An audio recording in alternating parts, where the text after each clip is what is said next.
vacuna frente al virus gripal. Quizá podemos hablar de las vacunas en aerosol, la vacuna intradérmica, y ahora podemos hablar pues, de lo que nos va a comentar después el profesor Raúl Ortiz de Lejaraz, que es la vacuna en cultivo celular. Simplemente y de forma muy breve, decirles, aunque supongo que la mayor parte de vosotros lo conocéis, que el profesor Raúl Ortiz de Lejaraz es el jefe del Servicio de Microbiología del Hospital Clínico de Valladolid, es profesor de la Facultad de Medicina, profesor de Microbiología, y es además el director del Centro Nacional de Gripe de Valladolid. Sabéis que hay 3 centros en España y uno de ellos es el de Valladolid, cuya dirección lleva el profesor Ortiz de Lejaraz. Es, por tanto, una persona que conoce muy bien todo lo relacionado con la gripe, todo lo relacionado con la virología. Al fin y al cabo, en estos centros es donde se hace pues una vigilancia epidemiológica, se aíslan los virus circulantes, se hace un seguimiento de la prevención y, pues con esa didáctica tan extraordinaria que él tiene, yo supongo que nos va a hacer interesar a todos en este tema de la vacuna en cultivo celular. Por mi parte, simplemente, en nombre del comité organizador, darte las gracias, Raúl, por haber aceptado esta invitación de participar en este congreso. Muchas gracias, Cándido.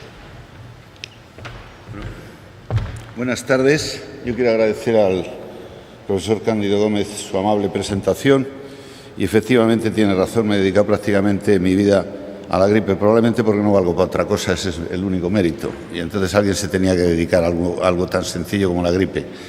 La segunda cosa que tengo que hacer es agradecer mucho a los organizadores el que me han permitido enfrentarme con esta afilada concurrencia, que estoy seguro que no desperdiciará ni un momento para intentar hacer alguna pregunta o enterarse de algo. Y he agradecido mucho la presentación del profesor Cándido Gómez porque efectivamente en la gripe tenemos muchas vacunas, en otras enfermedades estamos esperando todavía tenerlas y coexisten todas amablemente, pero la vacuna que vamos a presentar hoy, yo tengo que citar aquí al doctor Fernando Moraga, que fue una de las primeras personas, como dicen los americanos, me dieron el floor para poder hablar de ella en unas jornadas que él realiza o sponsoriza desde hace muchos años en Valdebrón, y son las jornadas de actualización de vacunas, y en donde tuve la ocasión la primera vez de hablar de esta vacuna que hoy se comercializa por primera vez en España.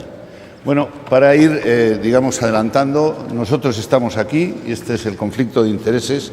Los que nos dedicamos a la gripe profesionalmente somos pocos y, por lo tanto, pues servimos a distintos patronos siempre con la mejor voluntad y ese es mi conflicto en advising, pues en conferencias para Abbott, Baxter, Barna, en consultoría para Esteve, cuando funcionaba con vacunas, GSK, Novartis, Roche y Sanofi Pasteur. Y bueno, estos son distintos miembros del grupo del Centro de Valladolid, que como ha dicho es uno de los 3 que hay en España.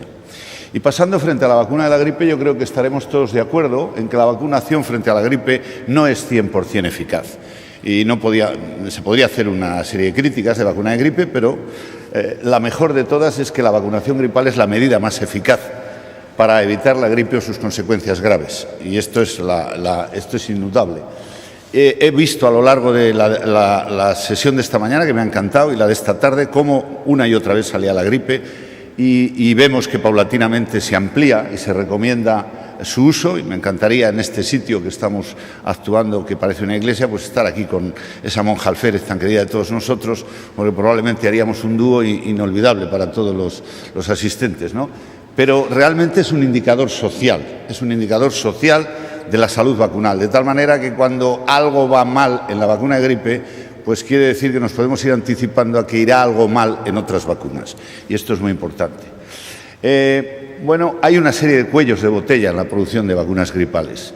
Fundamentalmente se refieren, como ven aquí, al tiempo y la calidad en la elaboración de la semilla, debido fundamentalmente a que desde hace aproximadamente unos 20 años o 17 años hay un pobre crecimiento en embrión de pollo de los virus AH3N2, que como saben ustedes llevan pues desde el año 68 con nosotros y parece que siguen siendo los más patógenos y que siguen siendo los que producen enfermedad más grave.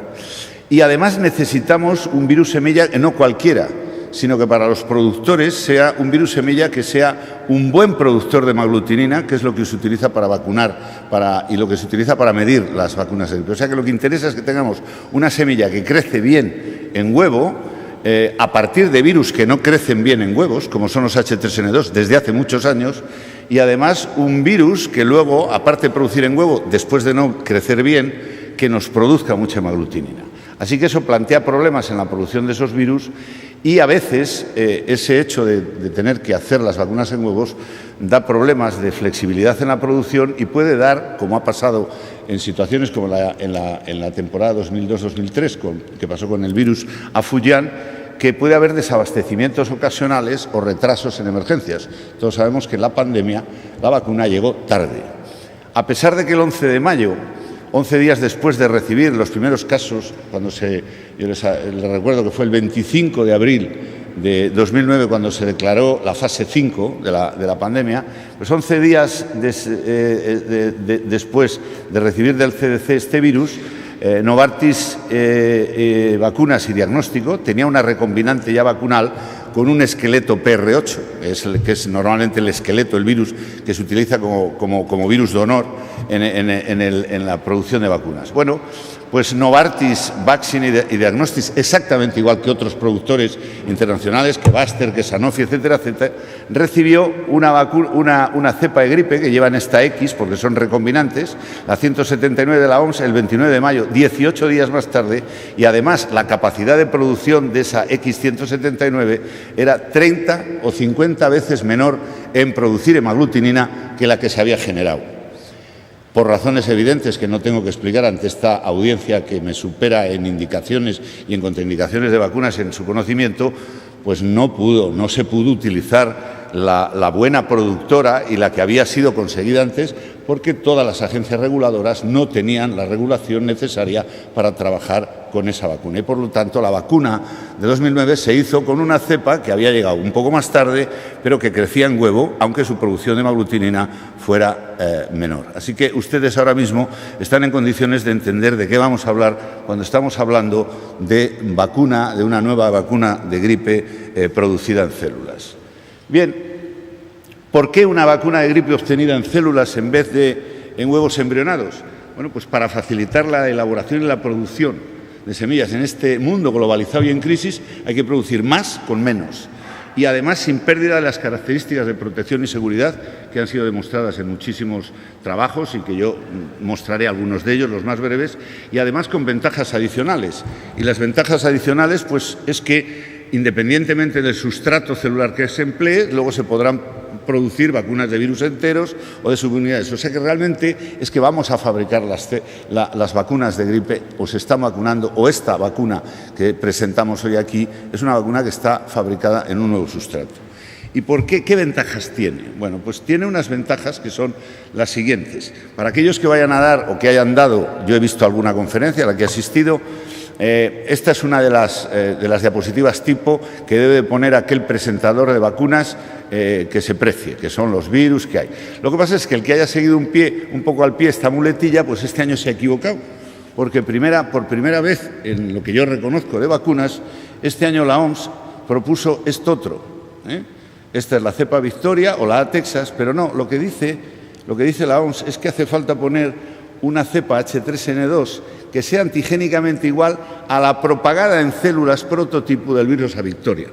Porque el virus A Victoria propagado en huevos no vale, como dice aquí, porque la Victoria producida en huevos, que es como es esta, tiene errores antigénicos, cambios antigénicos debido al paso en huevos. Y entonces es la primera vez que la OMS, a pesar de que esta doctrina se conocía desde hacía tiempo, reconoce en un documento oficial, en el Weekly, que hay vacunas que por efecto del virus de haberse transmitido o de haberse dado pases en huevos puede perder propiedades antigénicas y puede hacer que sea un virus ligeramente y antigénicamente inferior al que se había aislado en condiciones salvajes. Entonces podemos ir entendiendo algunas de estas cosas.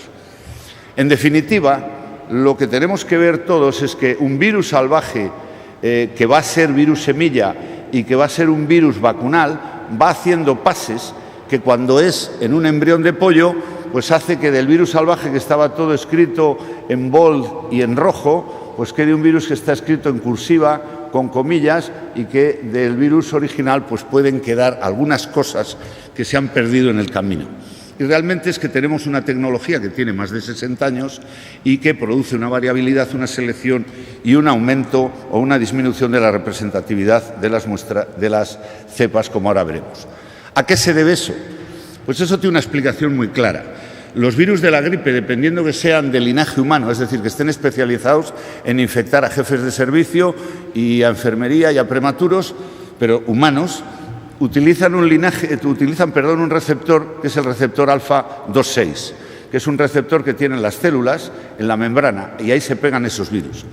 Los virus, sin embargo, aviares, la hemaglutinina, utiliza un receptor que es el 2,3.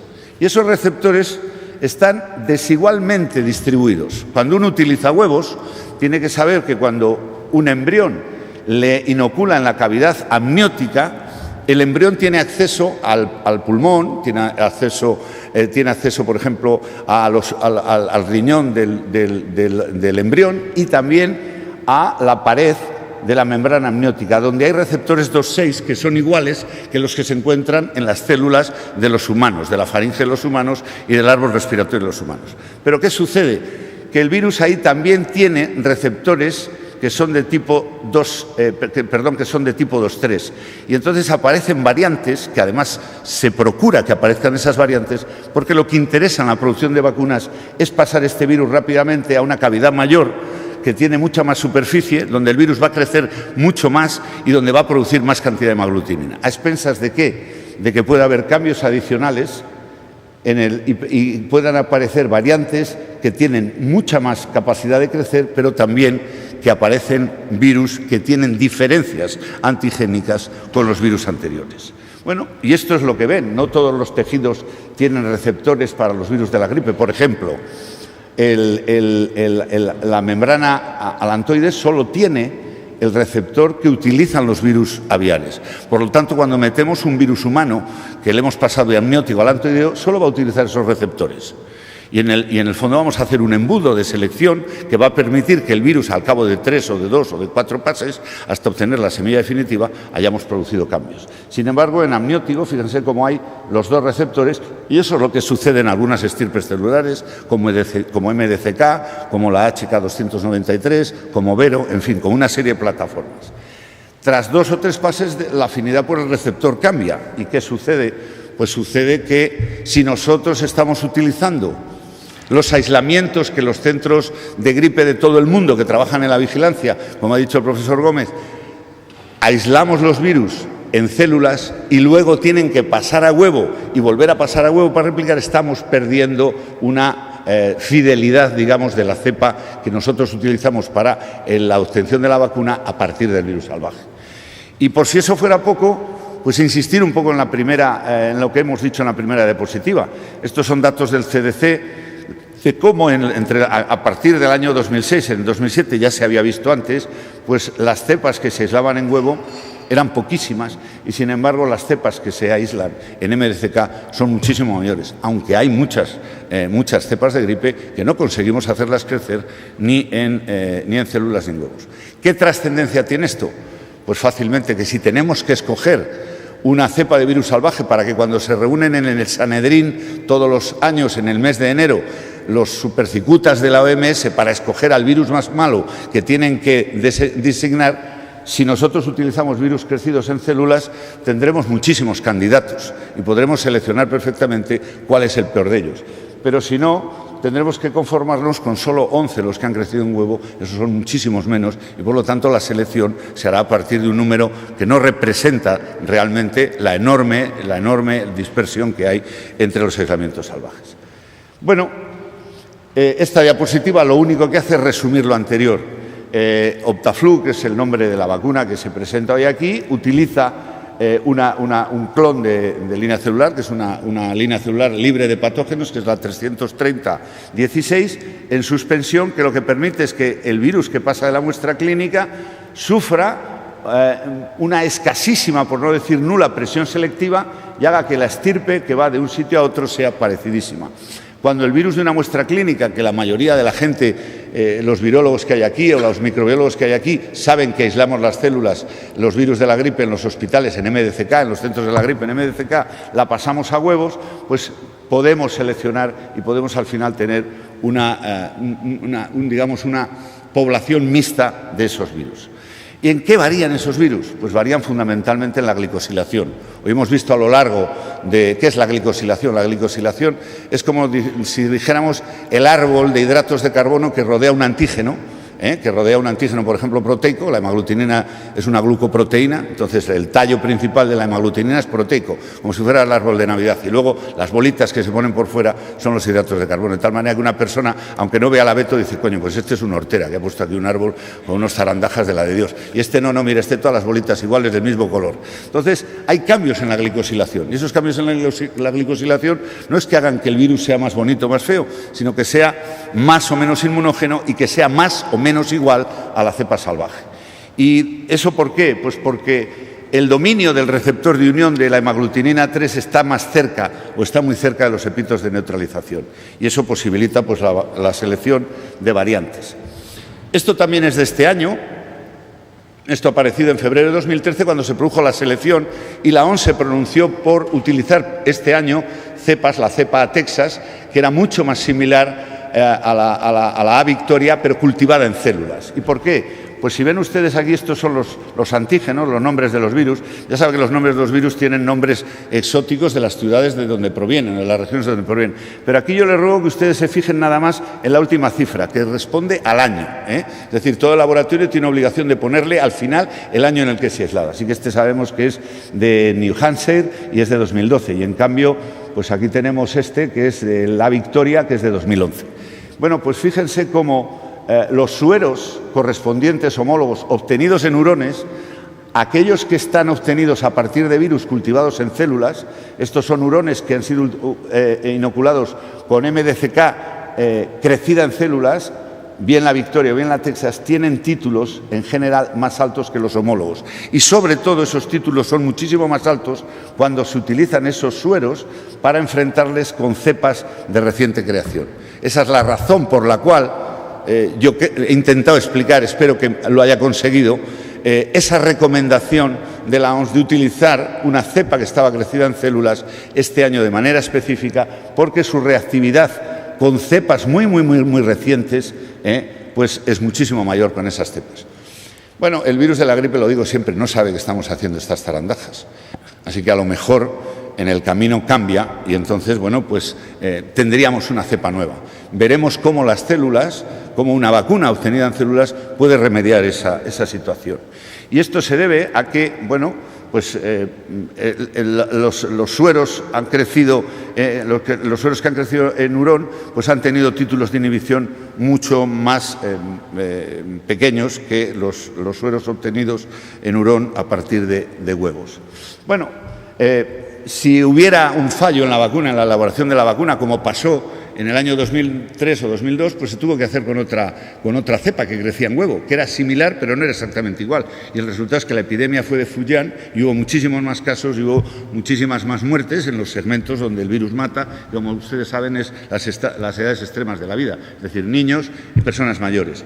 Y esto es así porque realmente los huevos tienen un tiempo enorme de aproximadamente casi un año, pues para realmente abastecerse los productores, y eso indica una previsión del número de vacunas que van a hacer, dependiendo de los compradores y de los objetivos que se han cumplido desde el punto de vista comercial, almacenarles, etcétera, etcétera. Mientras que las células que están almacenadas pues en nitrógeno líquido, pues se sacan en un día y se ponen a multiplicar y se llenan los bioreactores de células en suspensión y ahí es donde se van a cultivar los virus. Es que es una producción muchísimo más moderna, cerrada, que es inmune a los cambios de mercado y que en un momento dado podría repetir incluso la producción si fuera necesario. Bueno, y así nace en Novartis, pues nace esa línea celular que realmente ha sido testada y ha sido testada frente pues, a distintos virus que pueden acompañar los suplementos, como es el suero, porque estas células no necesitan suero para crecer, con lo cual se eliminan todos estos virus. Recuerden alguno de ellos que ha dado problemas recientemente en algunas de las vacunas, como ha sido la rotavirus, con la actuación que ha tenido pues la que yo ya denomino la Agencia Española del Papel del Medicamento, que ha sido notable en comparación con lo que ha ocurrido en el extranjero. Y vean otros endógenos. Realmente lo que hace la línea celular MDCK es un auténtico filtro, Bueno, la línea MDCK también se ha visto que es refractaria a la infección por priones, tanto humanos como de ratón, y la línea celular en realidad lo que hace es no permitir el crecimiento de múltiples virus o bacterias. No precisa suero, no precisa antibióticos, no precisa estabilizadores biológicos, por lo tanto no tiene tiomersal ni formaldehído ni otras cosas. Y el crecimiento, como les decía, siempre es en bioreactores cerrados, lo que hace que sea pues, una producción mucho más escalable, mucho más flexible, mucho más moderna y mucho más segura. Y aquí está el resumen, para pasar ya en las últimas diapositivas a explicar brevemente algunas de las propiedades del nuevo producto que ya han sido, por otra parte, publicadas pues, aproximadamente desde el año 2008 o 2007 que se comercializó o que se autorizó la producción de la vacuna. En primer lugar, que no hay mutaciones de las cepas salvajes por pases en huevo, por lo tanto hay una mayor similitud con las cepas salvajes. Hay mayores opciones de selección de cepas porque tenemos más candidatos, porque normalmente todos los laboratorios aislamos en células los virus de la gripe. Hay mucha más robustez y flexibilidad con independencia de los proveedores de huevos y una tecnología más limpia y un proceso de producción mucho más controlado con menos riesgos de interrupción o, si se interrumpe, con riesgos de volver a reiniciar el proceso porque es fácilmente escalable. La pureza es mucho mayor y el perfil de pureza además es más consistente que algo biológico como los embriones, y hay pues menos sustancias alergénicas o son menos alergénicas, porque aunque la alergia al huevo es escasa, y siempre hemos dicho que las vacunas de gripe que se utilizan la mayor parte están producidas en huevo, pero en algunas personas puede haber escasez, no tienen estabilizantes y no tienen antibióticos. Y, bueno, pues Optaflu es la segunda vacuna celular producida por Novartis, en la que se ha probado eficacia y seguridad, y solo Cataluña incluye de momento la vacuna celular de gripe en su programa de prevención específico frente a esta enfermedad, como una oferta frente a las otras vacunas. Pero ya hubo una vacuna, la vacuna pandémica monovalente, que se hizo y se distribuyeron más de 25 millones, demostró con un buen perfil de seguridad, y ahora se presenta en España con una vacuna trivalente, que tiene los 3 virus, H3, H1 y B, el que aconseja para este año, que es la línea Yamagata, y de subunidades para adultos mayores a 18 años. Y bueno, en distintas publicaciones se han estudios de fase 3 pues, que embarcan a más de 12.000 personas, se han demostrado los perfiles pues, de esta vacuna, pues, tanto de reactogenicidad y de seguridad, como de inmunogenicidad. Y bueno, una de las cosas primeras que probó Optaflu en un diseño que no intentaba comparar una vacuna de huevo contra una de células, sino simplemente la eficacia inmunogénica, pues es que prácticamente era igual, tenían una eficacia enorme del 83,8% frente a los virus similares a los vacunales, y frente a todos los virus circulantes era casi del 70%. Y luego, frente a otros virus que no eran vacunales, que siempre aparecen en las epidemias, pues seguía teniendo una eficacia muy importante, superior a lo que marcan los estándares de la EMEA para este tipo de pruebas. Una cosa muy importante cuando se habla de una vacuna que en teoría tiene, o que en la práctica tiene un sustrato celular distinto de obtención, es la posible reactogenicidad o los posibles efectos secundarios. Hay muchísimos trabajos, como les he dicho, y yo creo que he seleccionado el más acertado. Es decir, la mayoría de nosotros, de los que nos vacunamos, la mayoría, dependemos de la vacuna que hay en el hospital, y en muchos hospitales la vacuna y la mayoría de las vacunas hasta ahora están producidas en huevo, así que tenemos antecedentes de que nos hemos vacunado con vacuna de huevo. Y aquí en este estudio, pues fíjense cómo cada línea de un color, la roja, la amarilla, la gris y la veis clara, son secuencias de vacunación en un estudio de varias temporadas de aquellos que se habían vacunado con cultivo celular siempre, y otros que se habían vacunado siempre con trivalente, y otros que habían hecho cambios en el medio, es decir, estos amarillos habían hecho cultivo celular, luego trivalente y luego cultivo celular. trivalente en huevos, cultivo celular y cultivo celular, es decir, las posibles combinaciones. Y vean cómo el perfil de seguridad, el dolor, que es el efecto, digamos, adverso, pues más notable y más común, pues prácticamente es igual en todos, no tiene diferencias significativas, y los demás pues son realmente pequeños, tanto en personas jóvenes de 18 a 60 años como en personas mayores a 61 años. Bueno, y el último que ha salido en PLOS ONE, ha sido revisar un poco la eficacia de estas vacunas, y aquí lo único que sorprende es el distinto perfil, y esto no depende de la vacuna, pero creo que ante una audiencia que es especialista en vacunas hay que verlo. Bueno, como personas que habían tenido vacunaciones, vemos como el antecedente, estos son personas menores de 61 con H3N2, es decir, a pesar de estar vacunadas, bueno, pues se lo convierten mucho porque realmente no tienen anticuerpos. Como ven aquí, H3N2, anticuerpos prevacunales mayores a 1,40, a pesar de que es un virus que lleva circulando más de 60 años con nosotros, sin embargo, es un virus que todavía hay mucha población que pierde sus anticuerpos y que, por lo tanto, se enfrenta cada temporada sin anticuerpos frente a un virus que lleva circulando un montón de tiempo. Y lo traía porque ha sido el resultado de este trabajo que yo creo que prueba la necesidad de tener vacunas más eficaces, más parecidas a los virus salvajes en el virus de la gripe.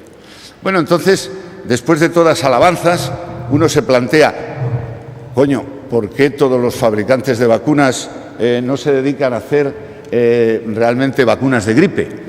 Bueno, pues realmente sí que se dedican. O sea, una cosa es que no presenten las plataformas, pero están trabajando en ello. Este es un artículo que yo le recomiendo a aquel que quiera, es un artículo de consenso, una conference report, en la que participaron Baxter, Crucel, CSL, Denka, GSK, la Federación Internacional de Farmacia de Suiza, Medimmune, Novilon, Novartis de Alemania, de Estados Unidos y del Reino Unido, Sanofi, Pasteur y Solvay. Es decir, si hay alguno que falta de ahí, por favor, les agradecería que me lo dijeran, porque yo creo que de los grandes productores de vacuna no falta nadie. Así que si no fabrican, están interesados, y si no fabrican es porque cambiar el cultivo de huevo embrionado a células es exigente y costoso. Es como alguien que se haya dedicado al negocio, por ejemplo, de la Coca-Cola o del Trinaranjus o de la gaseosa La Casera y tenga que fabricar crianza. Entonces tiene que cambiar todo. De entrada tiene que comprar tierras y viñedos, etcétera, etcétera. Pues esto es lo mismo, Y muchos años de vender gaseosa o de vender, de producir vacuna de gripe de una manera, pues hace que la gente continúe con el negocio seguro. Y, sin embargo, apostar por las células indica, bueno, pues que hay que invertir en investigación, invertir en nuevas plantas, etcétera, etcétera. Y son instalaciones que son mucho más caras, que son mucho más modernas, etcétera, etcétera. Pero hasta ahora ya tenemos, digamos, dentro de el trabajo que se publicó en 2009, pues ya tenemos dos, plataformas, una Novartis y otra Baxter, que emplean distinta línea celular. Novartis emplea MDCK en células en suspensión y Baxter emplea Vero también en suspensión. Y vemos aquí cómo el resto está interesado, y hay muchas, Crucel, Sanofi, trabajando con distintas plataformas. Estas MDCK son MDCK en microcarrier, no son en suspensión, son forrando pequeñas perlitas, pero realmente las aprobadas en uso pues son estas que ven aquí. Y hay incluso pues las SFC9, que son células de insectos que también se proponen como cepas de vacuna. Así que este probablemente es el futuro de las vacunas, la futura producción de vacunas de gripe va a ir por estos caminos. Y la demostración es esta última diapositiva que les presento. Este es un trabajo que se ha publicado en Science Translational Medicine de Dormitzer, que está detrás auspiciado por Novartis Vaccine and Diagnostics y por un consorcio impulsado por el Gobierno de los Estados Unidos, que está interesado en mejorar la flexibilidad y la rapidez en producción de vacunas, donde participan todos estos que ven ustedes aquí. Y se trata sencillamente de lo que son las vacunas, la manera de hacer vacunas de gripe del futuro, en tanto no tengamos una vacuna universal de gripe, que yo espero por lo menos atisbar antes de morirme, es decir, por lo menos verla ya un poco, por lo menos frente a la gripe A. Se trata de simplemente conociendo la secuencia de genes de hemaglutinina y neuraminidasa, que es accesible pues vía telemática de GSIDE o de cualquiera de los bancos de genes, un programa de los fabricantes que están en esa línea, calcula y genera las secuencias de esos genes que se obtienen en sistemas acelulares, es decir, sistemas enzimáticos, sistemas que no tienen nada que ver con células. Cuando tenemos las secuencias de esos genes hechos, se transfectan a células MDCK, es decir, se introducen en las células MDCK junto con una panoplia, con un surtido, como el chiste un poco de Eugenio de qué le da usted de comer a los cerdos. Dice, yo les doy 20 duros y ellos van a comprarse lo que quieren. Pues se les da un surtido de genes para que se unan dentro de la célula y den lugar a un virus sintético que sea el más óptimo en crecer en la línea celular y el más óptimo en producir hemaglutinina. Todo eso se ha aprobado en este artículo, y además la inoculación de esos virus sintéticos, al menos en hurones, ha producido una respuesta. Les recuerdo que el hurón, para aquellos que no lo sepan, el hurón es el animal por excelencia de experimentación en gripe y que recuerda la infección y la respuesta inmune a lo que ocurre en humanos. A lo mejor es que somos un poco ratas todos, porque el hurón es prácticamente una rata grande. Bueno, pues la inoculación de esos virus realmente es igual a la del virus natural. Y este es el futuro, y el futuro pasa por células. Así que de eso hemos estado hablando. Así que ya nada más tengo que agradecerles y dar las conclusiones finales, que yo creo que salen de lo que hemos dicho. La producción de vacuna de gripe epidémica y pandémica es un desafío mundial continuo. Esta mañana hablaba con el doctor Aristegui en el desayuno y decía, mira, Javier, si al final lo que tratamos es de anticiparnos al virus, a un virus que nos va a acompañar desde el nacimiento, como se ha dicho, incluso aunque seas prematuro, y probablemente, y me voy a poner un poquito trágico, a 1 de cada 20 de los que está escuchándonos hoy aquí le mate o le ayude a morir, porque para eso se diseñó ese virus, para apartar un poco a la gente que ya estamos un poco inservibles, irnos apartando porque ya nos superamos ese test anual que son las gripes. Y las vacunas de gripe fabricadas en células lo que representan es la última y más novedosa aproximación preventiva para prevenir la gripe, por distintas ventajas que han sido explicadas, que es la similitud, la ausencia de reactividad o similar reactividad a las menos reactógenas, ni ayudadas ni no, y que probablemente sean la piedra angular sobre la que descansen el diseño futuro de los próximos 10 años de diseño de vacuna. Y las ventajas adicionales, pues frente a las clásicas, que se fabrican en huevos sin ningún menoscabo, como ha sido demostrado, de su seguridad e inmunogenicidad. Bueno, hace ahora exactamente 30 años que se descubrió el virus del SIDA y hubo una polémica enorme, pero todos ustedes recordarán cómo se nos engañaba, como a los niños con los reyes. ¿Quiénes son los reyes? No se puede decir, es un secreto. Y nos decían, en el año 90 tendremos la vacuna. En el año 2000 tendremos la vacuna. Ya no han tenido las narices de decir en el 2010, y yo soy de los que creo que es probable que no tengamos una vacuna del SIDA en mucho tiempo, por la sencilla razón de que no conozco ninguna vacuna de enfermedades de transmisión sexual. Es un motivo para reflexionar hasta la hora de la cena que yo les brindo. Entonces, pues hoy hace 30 años que se descubrió ese virus y yo tuve la suerte, asistiendo en el Instituto Pasteur a un curso precisamente de gripe, de encontrarme con Luc Montagnier, cuando no era premio Nobel, evidentemente, era ya famoso, pero no tan famoso como ha sido después, y me vio con la bolsa roja del Congreso y la insignia que habían repartido en el Congreso, y se paró a hablar conmigo a ver si había estado allí. Y entonces le pedí que se sacara una foto y, bueno, pues se la traigo aquí como un ejemplo de que no tenemos una enfermedad muy grave, que no tenemos vacuna, y en cambio como del virus de la gripe que se descubrió en 1961, a los 9 años ya teníamos una vacuna, seguimos teniendo muchas vacunas, seguimos perfeccionando, y yo espero que sigamos así hasta que tengamos una vacuna universal, por lo menos para la gripe A. Muchas gracias.